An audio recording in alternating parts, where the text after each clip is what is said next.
Sean Qualley. There we go. All right. Give it just another couple minutes, folks. We're up to 123, 125 now, and we'll get this thing going here. Let's see. Yeah, Jeff, we will definitely be we'll email out a link once the recording is complete and we wrap up the webinar today. 127 folks. My goodness, my goodness. Lots of familiar names here. Lots of familiar names. Really excited to dive into the platform with you guys today. I know I said 5 past. I'm too anxious. I want to kick this thing off. Well, first and foremost, thank you all for joining us today. Very, very excited to dive into this webinar. Before we get started, just a couple of housekeeping things. The chat is open as well as the Q&A section. If you have any questions, comments, feedback, feel free to either use chat or use the Q&A section. I do have one of my teammates here with me that will be monitoring the chat and the Q&A session and keeping me honest here. So let's dive in. I can get some control here. So little agenda. I'm going to cover some introductions. We'll talk about Aloft. We'll talk about AirBoss, which is the big thing we're here to talk about today. Talk about our Geo Portal, Custom Airspace. We'll tie everything together, and then we'll open it up for a little broader of a Q&A session there at the end. So my name is Joshua Pruitt. I am the Director of Partnerships and Strategic Initiatives here at Aloft. I have been in the UAS industry for a little over a decade, mainly focused on the public safety side of the house. But a little bit of experience in the space. I'm joined by Kevin Teen, who is our senior CSM and absolutely our platform expert. He is our in-house guru, wearing more hats than he should be wearing. Kevin's on here today to monitor the chat, monitor QA, and basically keep me honest to make sure I don't overpromise and underdeliver on anything. Again, chat's open, QA's open. Kevin, go ahead and give a quick introduction on yourself, man. Didn't mean to step on you there. No, all good. Thanks, Josh. Appreciate the intro. Good to be with you, everyone. As Josh mentioned, Kevin Teen here. I am more on the customer support side, so you may have seen some of my videos. You may get with me with onboarding and training. So definitely here, just as a fly on the wall to jump in and help answer any of these questions that pop up. So, thanks a lot, Kevin. All right, well, let's go ahead and dive in. So what is Aloft? I'm sure many of you know, but there's probably some new faces on here who don't know what it is. So we are a suite of secure software solutions designed for UAS programs, providing operational management support across public safety, critical infrastructure, and enterprise type operations. We also have some solutions for drone service providers, as well as those recreational flyers that are out there in the national airspace. We are the #1 Lance provider, or #1 FAA approved airspace supplier. That's SGIs, that's Lance, as well as our UTM.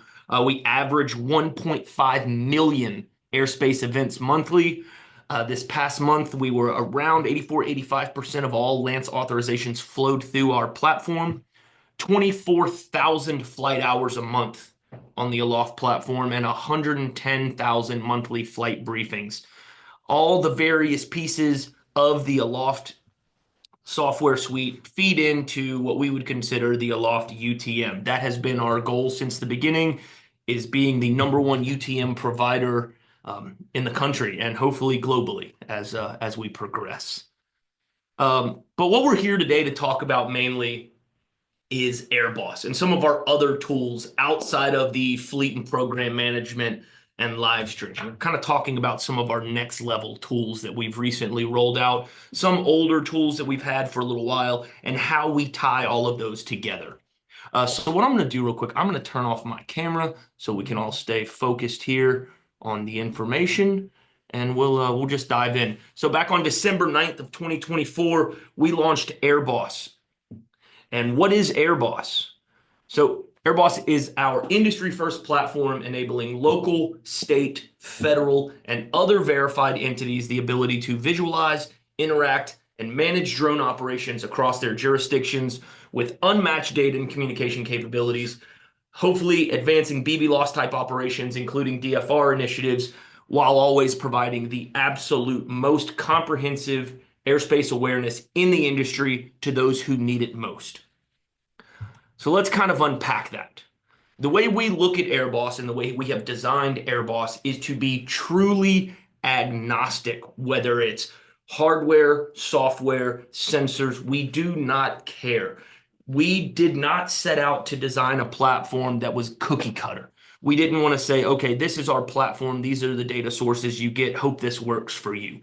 We really designed AirData to be a custom tailored solution to integrate with whatever sensor, whatever software, whatever hardware you need to meet your operational requirements.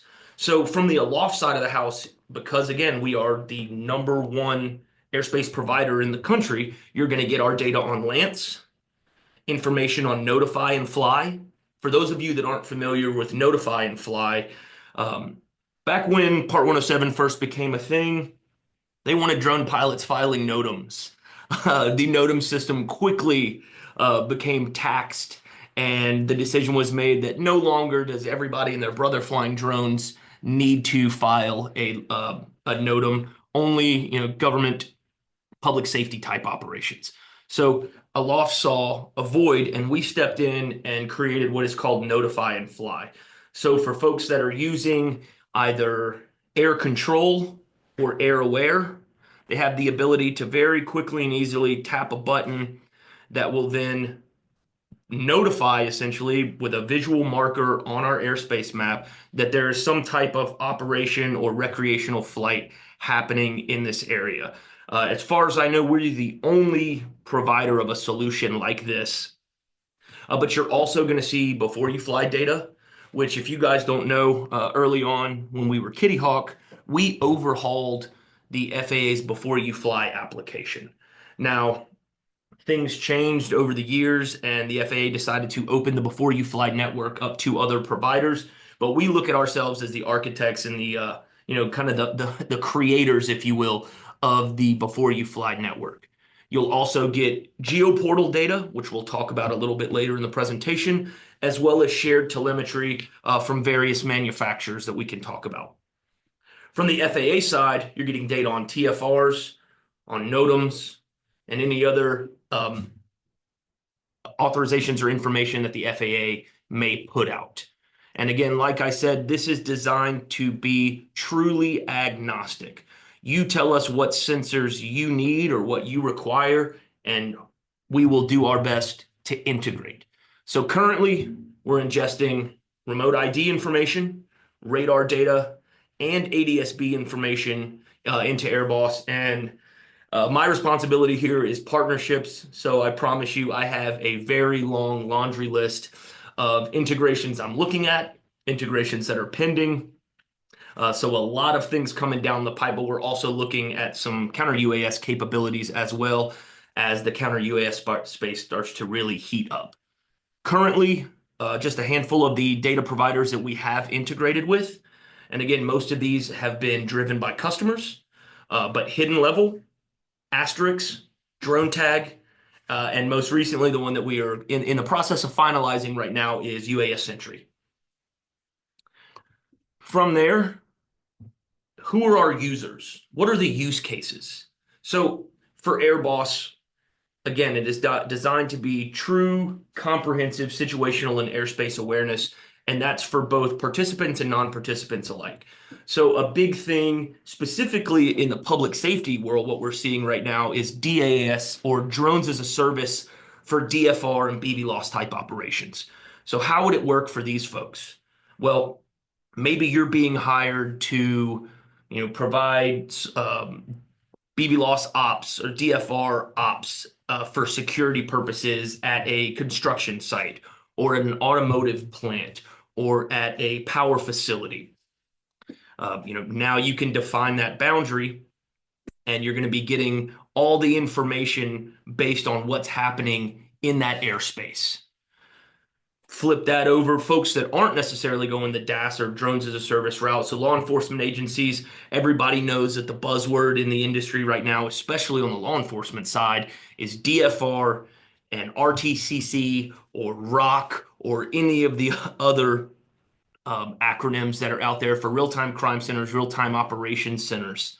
But let's say maybe it's a municipality or a city that has multiple drone programs under their purview. So public works, police, fire, emergency management. And then we get into secure facilities like airports, critical infrastructure, nuclear power sites, jails and prisons, obviously, is becoming a very active space as drones are being used to deliver contraband. And then ports and rail yards.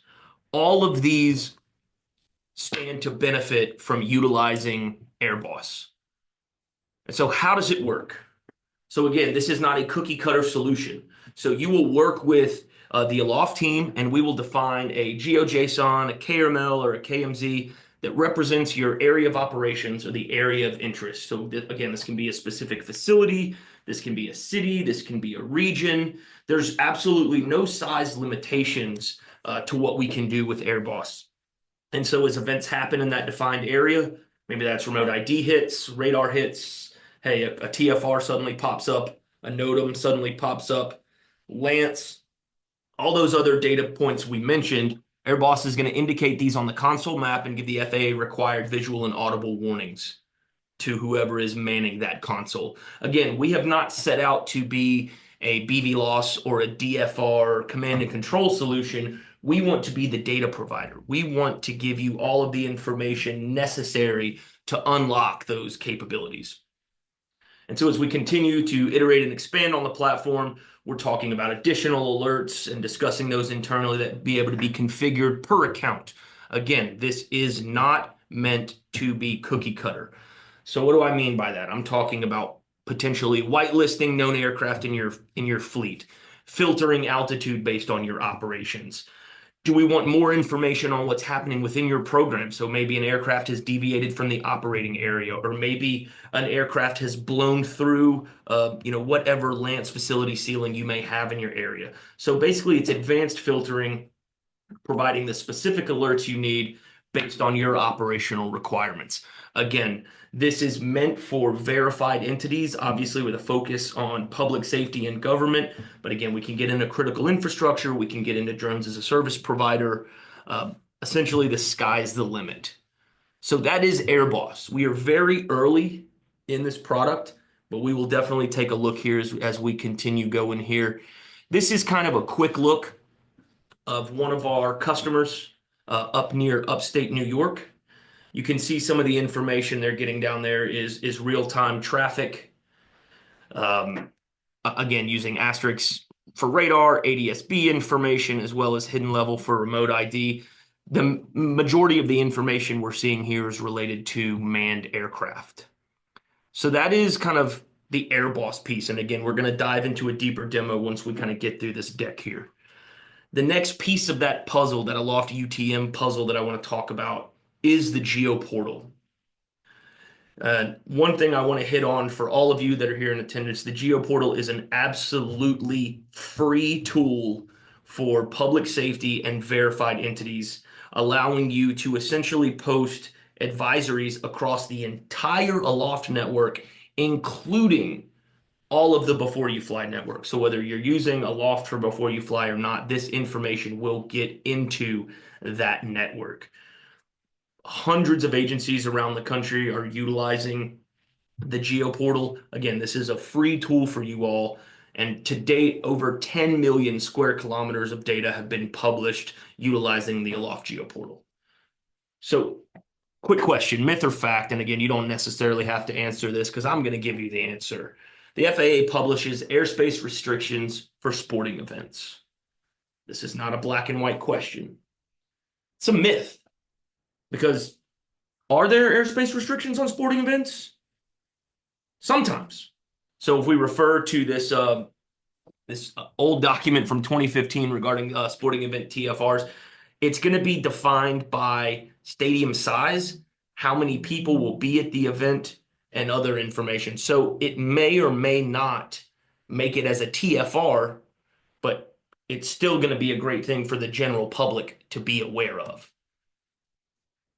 So you're not going to see it on the map. For example, game day Monday Night Football, may or may not appear on the FAA's map, but it's definitely going to be something that you will see in air control. So one thing that we always like to swear by, plenty of folks, whether they're recreational flyers, drone service providers, contractors, etc., they do really, really well with their due diligence, whether they're using Air Aware or some of the other solutions out there to do their due diligence to make sure they are, operating in a manner that is appropriate and that they are operating free of restriction. But the biggest thing we've noticed is if it's not on the map, it's incredibly hard to comply. So the Aloft GEO Portal, again, for authoritative data sources and government uses to publish safety advisories, whether those are permanent, whether those are temporary, scheduled, etc. And so what do I mean by, these advisories? So maybe this isn't coming down from the FAA, but maybe you want to post an advisory for hurricane response information. Again, there's no real enforcement that is possible, but we want people to be aware, hey, there is manned and unmanned traffic in this area for hurricane recovery and response. So please, do not operate in this area.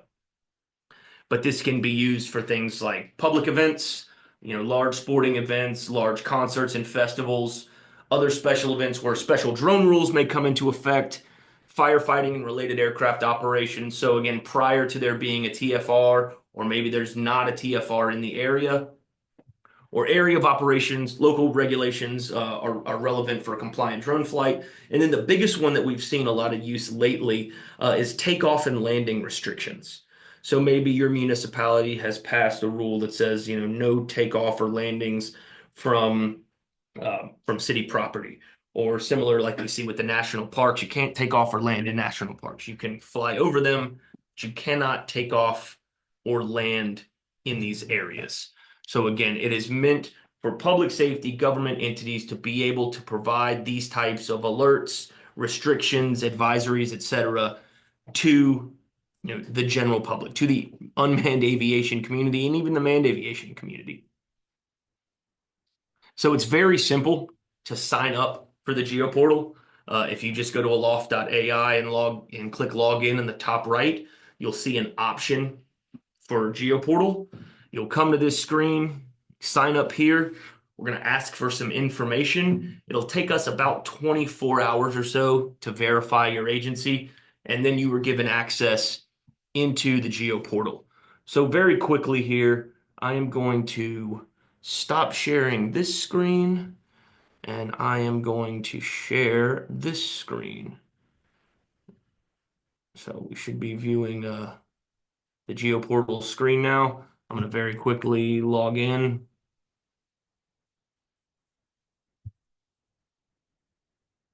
Land in the Geo Portal. Again, very basic here. So how do we add an advisory? Super quick. Add advisory and give this a title, and we can say, we'll just put no flights in this area. Please don't fly here. Advisory type, this is a warning, and this is restricted. Now, when we select restricted, it's going to ask us to provide a link to the official rule. If we just do caution or clear, it will not require that link. So I'm just going to do a caution. You could put a contact phone number, contact email, or contact website, because maybe there is a process that the general public needs to go through to be able to access this airspace. But I'm going to leave all these blank. This can be a permanent advisory, or again, we can schedule this out. I'm going to make this permanent. You can see here, you can either upload a shapefile, .zip, KML, KMZ, or a GeoJSON. You can also paste your JSON in. What I'm going to do, I'm just going to come down to the map. I'm going to click expand. I'll come to my location here and get out of Omaha. And let's look at a satellite view here. So I'm going to come down in right across the street here. This is an apartment complex. Just going to very quickly, using a shape tool here, and just start drawing. the boundary around the area. I'll click OK. So now we have that area. I will then come back up and click Save. I think I got everything here. Oh, yep. We'll leave that right there.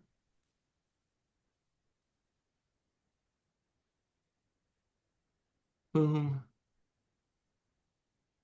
And then save. On that shape, you might need to click your first point. Did it not save? Yep. You Okay, just got to close the loop. That's all. that was my fault. So we'll zoom back down in here to Duluth. I'll come in and redraw my shape really quickly here. There we go. There we go, Kevin. See, this is why you're on here, to keep me honest, to keep me in checks. Come back, save. Boom. It'll take just a minute. I'm going to click publish. Yes. So this is published. And now if I just hop over here into air control very quickly and I go to my location, I might need to do a refresh here just to be sure.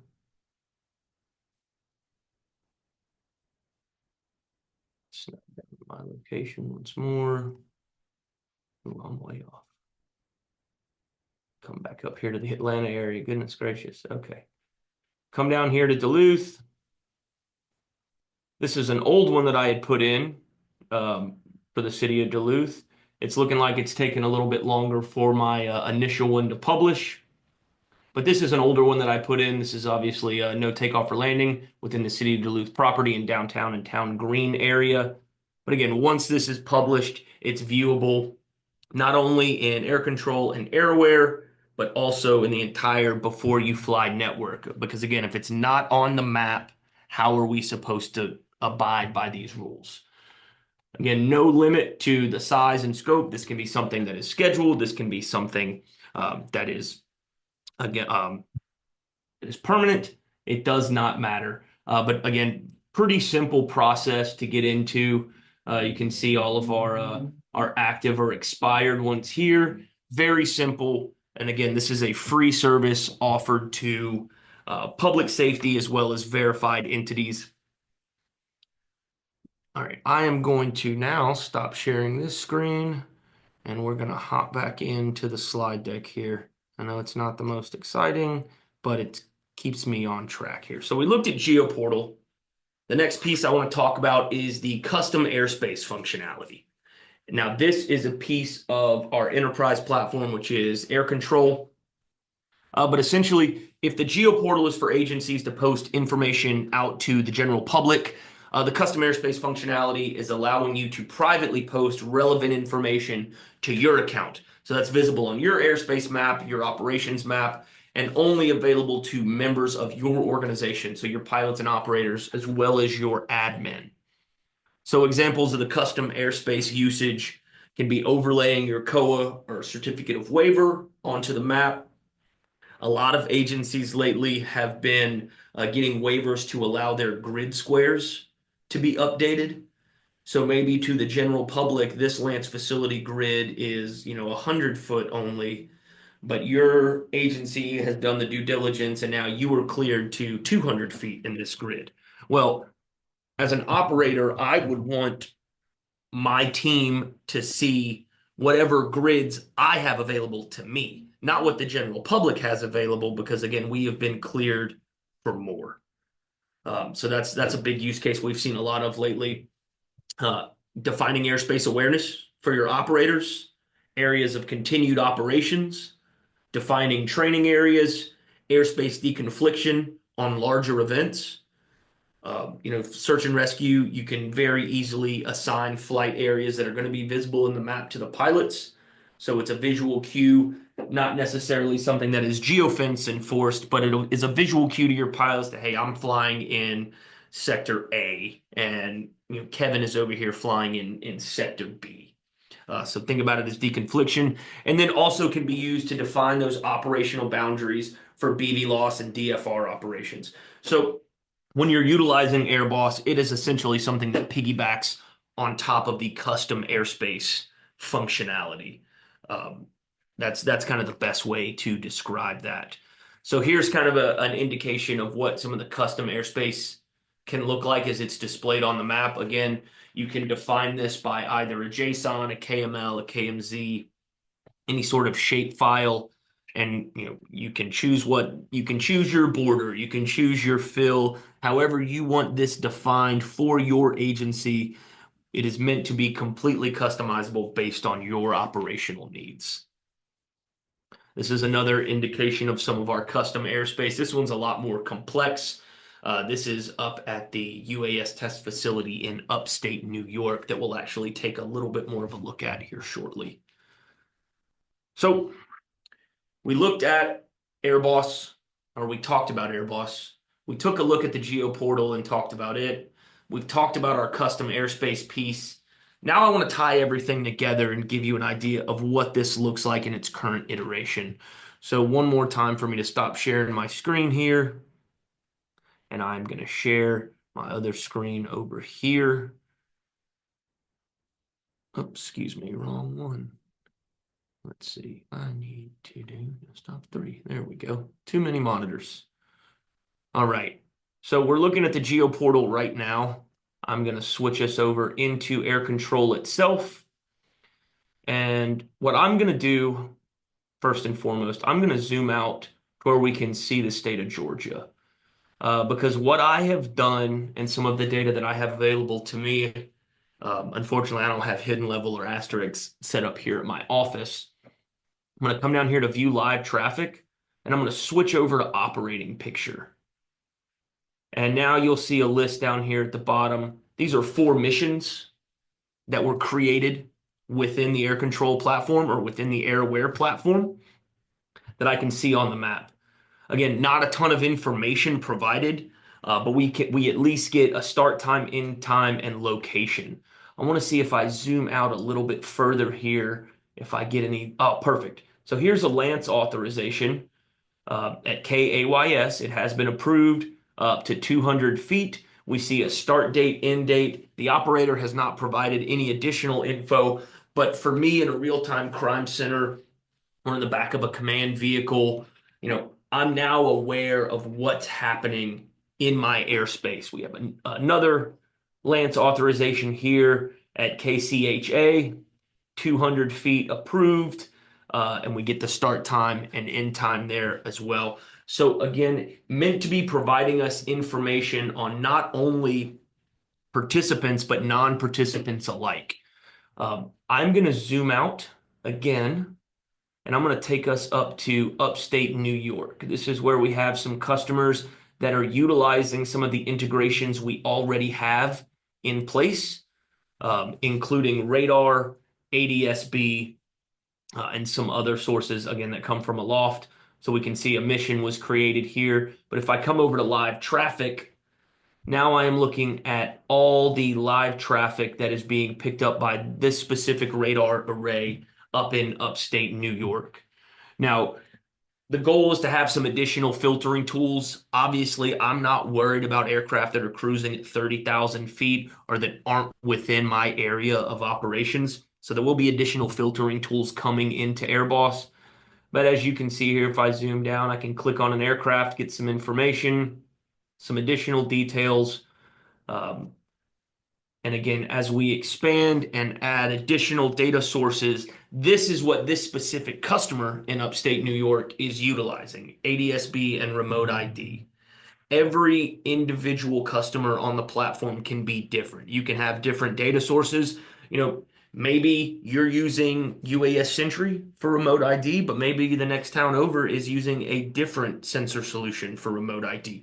Our goal is to be able to integrate with all of them. And again, we're looking at manned traffic, unmanned traffic, as well as kind of planned operations in the area. There's one more area that I want to zoom to. I think it should still be active.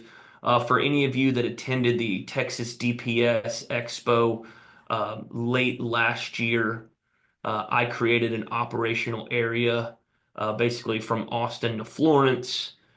Doesn't look like a lot of activity right now, but I can see that I have a Lance authorization that's been approved in KAUS, the Austin Bergstrom International Airport.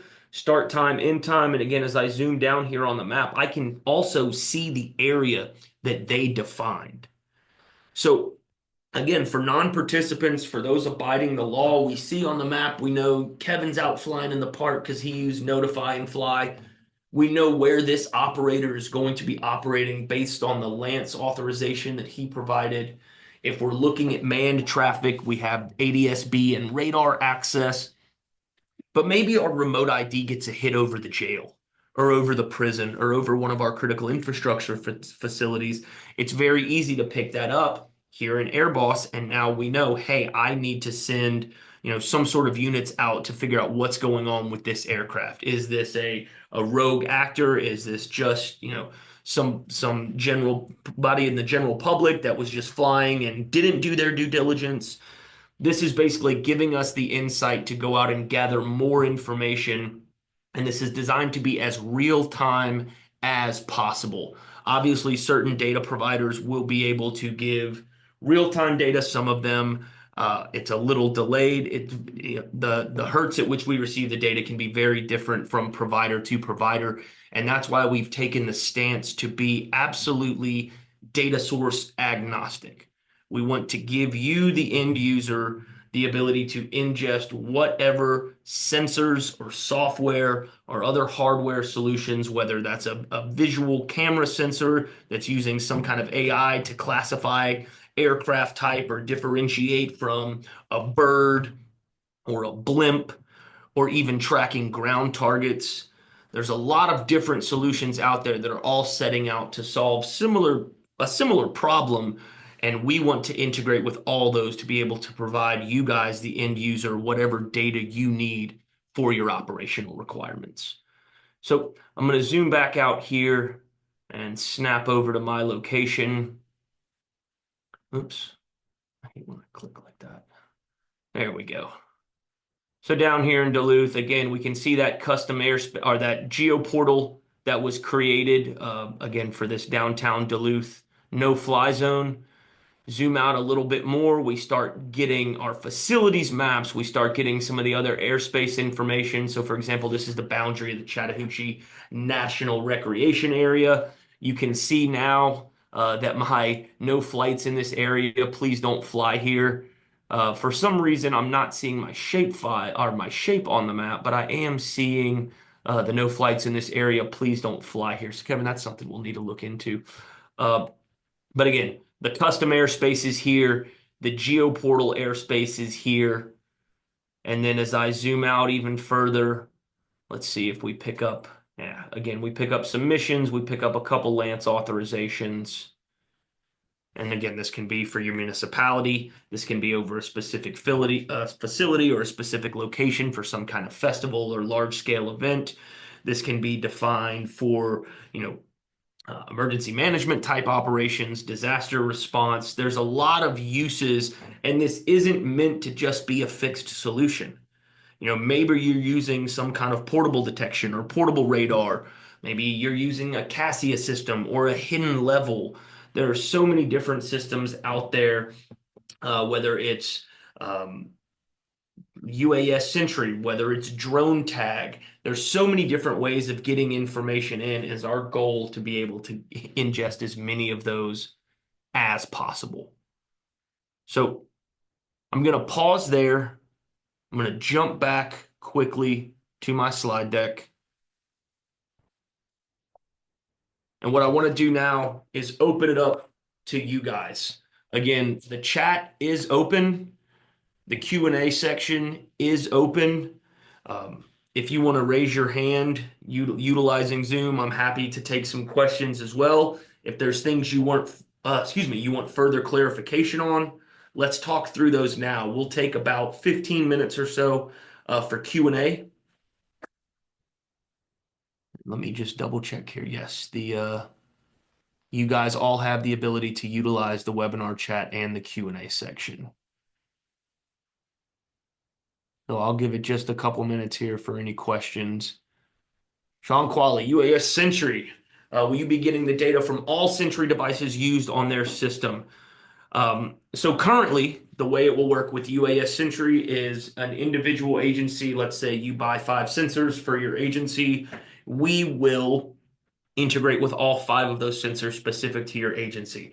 Obviously, if you read between the lines and understand what it is that we do as a company, we want to be the #1 UTM provider. So as hardware providers start spooling up nationwide sensor networks, we want to be able to integrate with those as well. It's my understanding, and I could be wrong on this, so don't take this as fact. But it's my understanding that UAS Sentry actually does not own the data rights, so that could be a little bit more complicated. However, there are other solutions out there where they do maintain some sort of data rights to at least access some of that information. I know there are some solutions out there that will, give you a discount on a solution if you open that data up to other agencies and entities. But yeah, great question, Sean. Again, we haven't fully rolled out UAS Sentry yet. We should be buttoning that up later on this quarter. My goal with UAS Sentry is that we provide a much better UI for our users. It is a phenomenal sensor. The guys at UAS Sentry are doing great work. I believe they're working closely with UVT now as well. But we want to be able to provide a better UI that better aligns with everything that we showcase here at Aloft.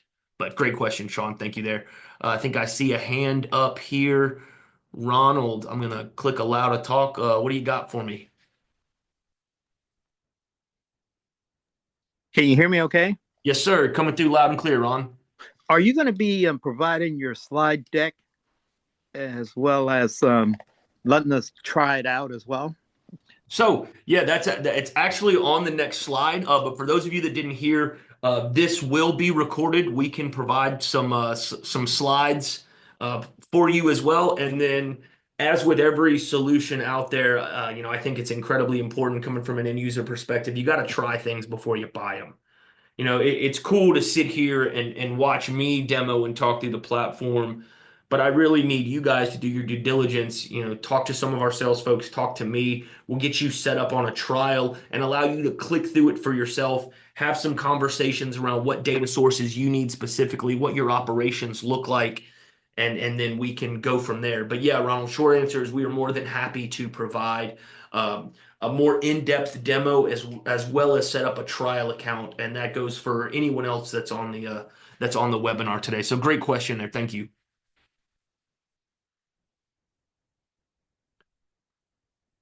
Let's see. All right.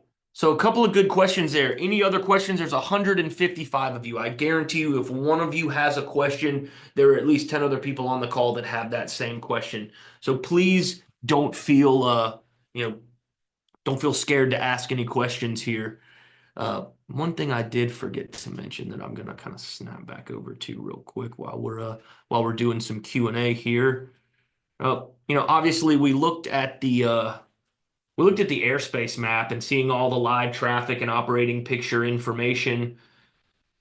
This could then be opened up on a second console to give us all of our live streams as well. So looks like I've got 4 feeds going right now. So that top left feed, this is going to be simply our device streaming. Not every operation is going to have the need for a drone, but that's also a great troubleshooting tool when you're in the field. Over there to the right, top right-hand corner, that's streaming the DJI Avata. We recently rolled out some functionality to basically give you the ability to stream anything with a camera. Anything that you can get a video feed out from, we're going to be able to ingest into Aloft. That bottom left-hand corner, that is an Anzu. That's an Anzu Raptor, standard Raptor that's out there. Obviously, we are the flight control software for the Raptor. And then bottom right, it looks like Kevin is showing off some of our airspace information from a mobile perspective. Kevin, I believe you're on your iPhone. Is that correct?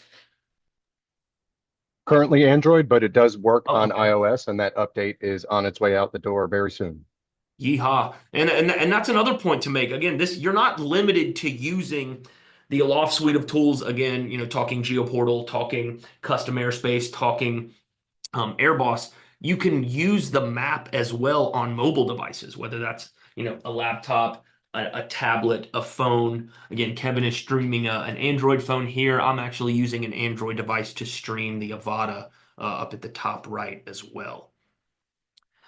So while I've been talking, I don't see any other questions or hands going up here. So we'll give it just another minute or so. Again, please feel free to ask any questions. If you have a specific piece of hardware you're looking at, if something didn't quite make sense to you, I want to make sure we answer all of your questions today before we wrap things up.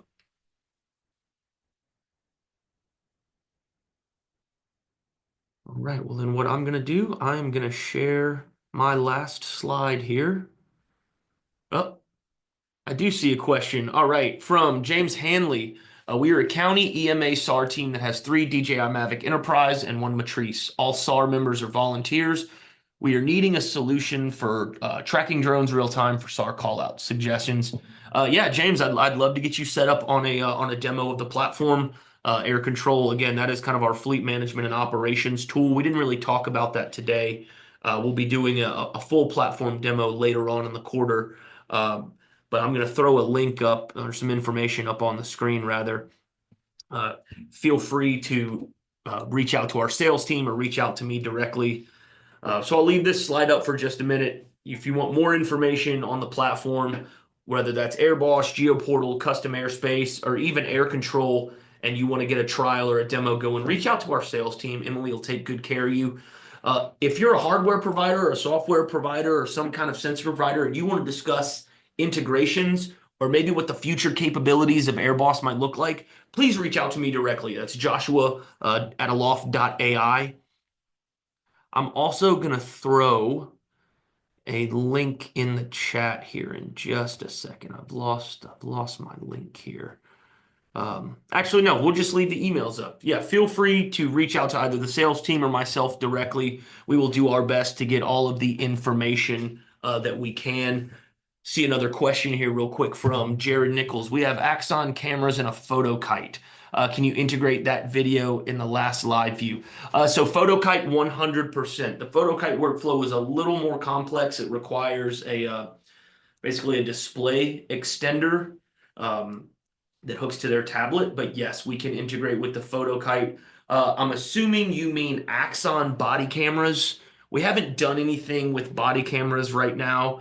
I would love to get the Aloft software suite to integrate into Axon's public safety technology network. Really love a lot of their products. Maybe that's something we see happen later this year. But Axon body cameras, top tier.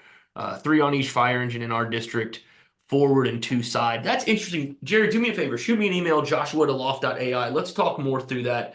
The fleet cameras are definitely something we've looked into in the past.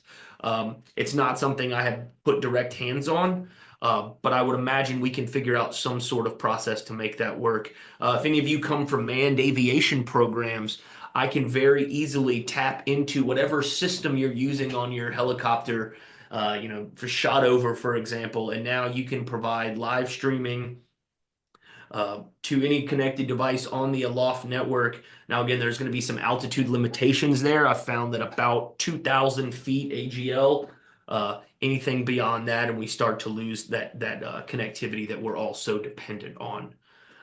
But manned aviation, that's something we've done for network for programs here in Georgia and beyond. But all right. Yeah, Kevin, hop in here. I'll piggyback on that comment.